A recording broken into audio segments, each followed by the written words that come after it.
Filistin toprakları işgale uğradığından bu yana oradaki kardeşlerimiz türlü sıkıntılar çekmektedirler. Siyonist rejim Filistin topraklarında işgalcidir.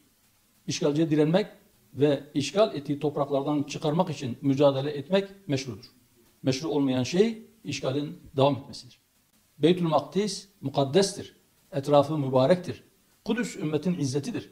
Bu izzeti çiğnetmemek için ne gerekiyorsa yapılmalıdır. Bu savaş Hamas-İsrail savaşı değildir. Bu savaş Filistin-İsrail savaşı değildir. Bu savaş Arap-İsrail savaşı da değildir. İşgal rejimi bütün Müslümanlara ve İslam'ın mukaddesatına saldırmıştır. Siyonizm bütün insanlığın başına beladır. Öyleyse topyekün bir mücadele ile işgal sona erdirilmelidir.